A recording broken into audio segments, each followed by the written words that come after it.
All right, fifth grade, getting started with lesson 2 of chapter 16. This lesson's all about World War One. Now, the main thing we want to be able to answer in this lesson is why did World War One start, and why did America get involved in the war? I'm sure these last few weeks with this online learning, if you have a younger sibling especially, or maybe an older sibling too, you may have had to help them in some way. Help them figure out how Teams works, or to help them figure out how to do an assignment or submit an assignment. Or maybe you've been on the other end. You needed your older sibling to help you complete something, or your parents. Now, chances are, maybe not every time, but maybe once or twice when you asked for help, or when they asked you for help, you probably didn't want to help them, but you did anyways. And that's because you're family, right? You help each other out. That's kind of what you do. The United States was in a similar predicament at the start of World War One. They did not want to get involved at all. And not surprisingly so, because anytime you have to fight a war, it costs a lot of lives, a lot of money, and a lot of time. So they did not want to get involved, but certain things happen that make it impossible for them to ignore what's happening over in Europe.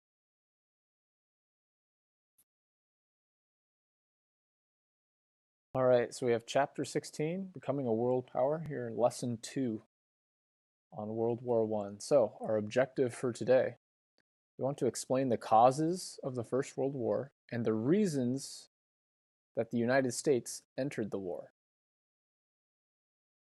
All right, so setting the stage for this war. Over in Europe, you have strong nationalism. That means that lots of countries held the belief that our country's the best. We're better than all the other countries. And so you have places like Britain, France, Germany, and Italy. They not only thought that their countries were the best, but they wanted to prove that to the world. So this made it hard for all these countries to coexist if they're always constantly trying to one-up each other, or to prove that they're better than the other countries around them. And so what ends up happening is they make alliances.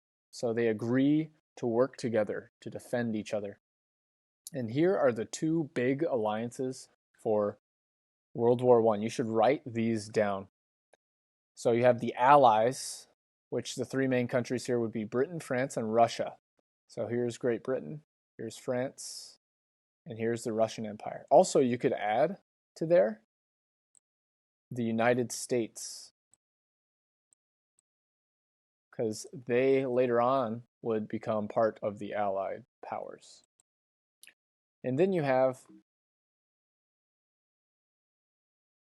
the Central Powers, which is the other side. That would be Germany, and then the Austria-Hungarian Empire, the Ottoman Empire, present-day Turkey, Bulgaria. But the main two you want to have down are Germany and Austria-Hungary as part of the Central Powers.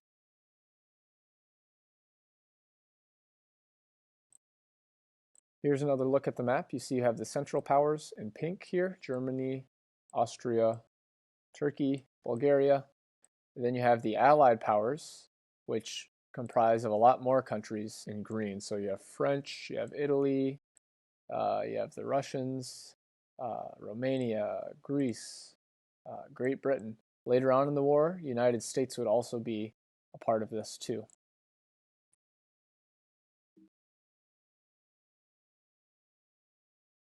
So, first question we wanted to answer is, why did the Civil War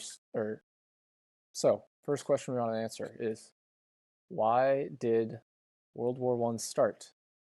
Well, over in Europe, you have these alliances, and as the alliances are forming, it makes it harder to have peace, and it pushes them closer and closer to war. Here's kind of the tipping point, is what kind of sparked everything. Archduke Franz Ferdinand, who was the heir of Austria, and his wife, they were assassinated by Serbia. Someone from Serbia, at least allegedly. So Austria-Hungary, they declare war on Serbia in 1914. With all of these alliances, that means since one country declared war, all their friends kind of have to back them up. And so the other countries in the alliances also join in, and they all have war declared on each other. And this is why it was called World War, because you have several countries in the world that are participating at once.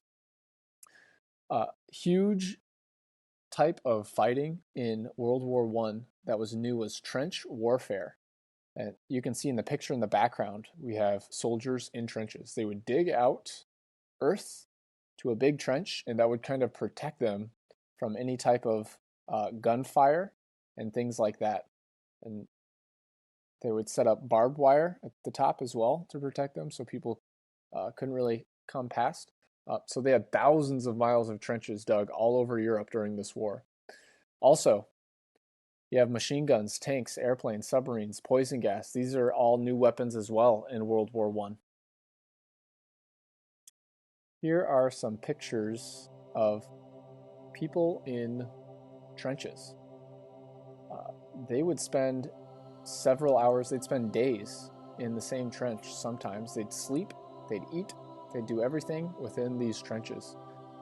The trenches often became filthy at the bottom here, and you would often have rats coming around. And as soldiers were sleeping, they would start to bite at their boots and eat their boots until eventually they started biting on their feet. And then the soldiers would wake up and get rid of those rats. Here's another picture of trench warfare.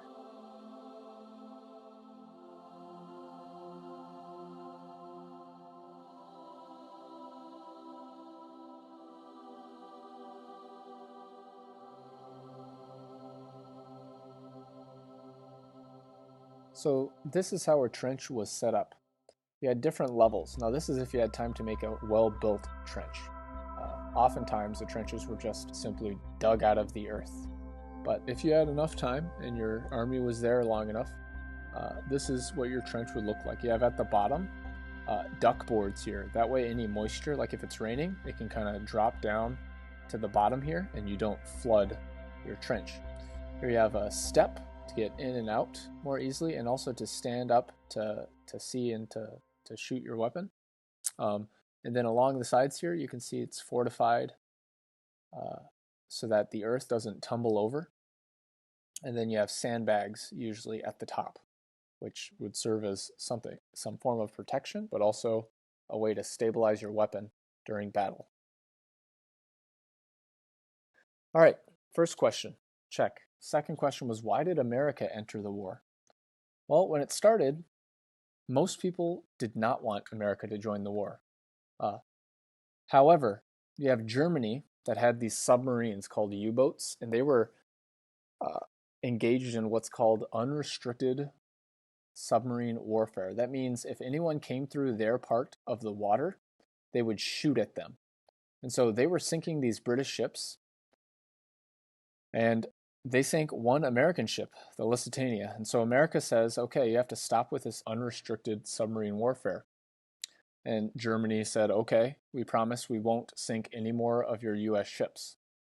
However, 2 years later, they started attacking US ships again and continued using unrestricted submarine warfare. So at this point,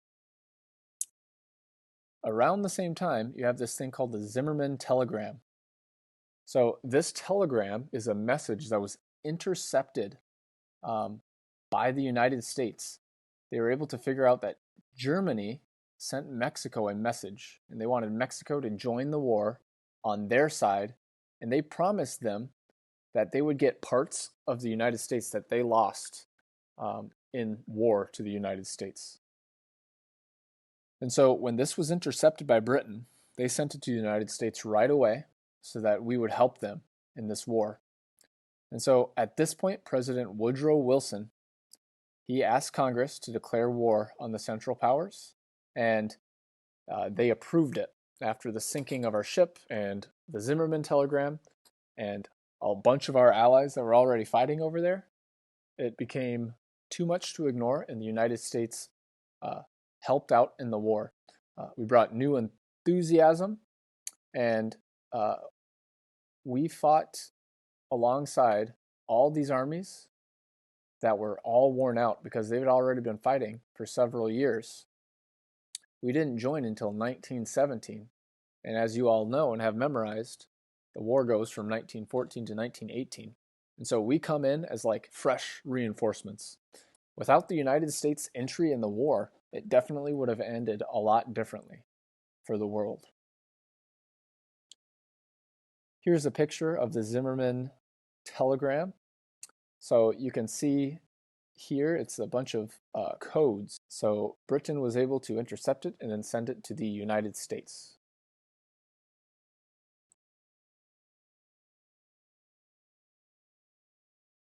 So here's what the telegram says.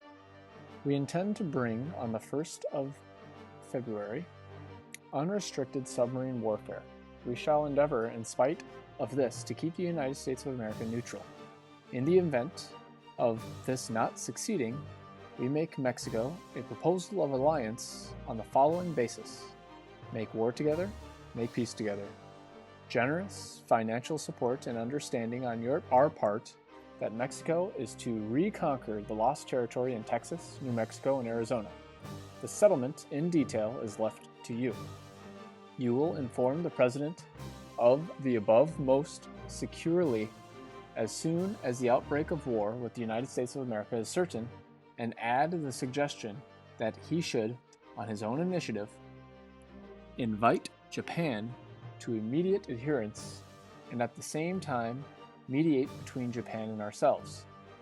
Please call the President's attention to the fact that the ruthless employment of our submarines now offers the prospect of compelling England in a few months to make peace.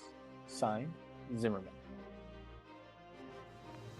Alright, that is just the first part of our lesson on World War I. We'll have another one tomorrow. I hope we were able to answer those 2 questions we were looking for.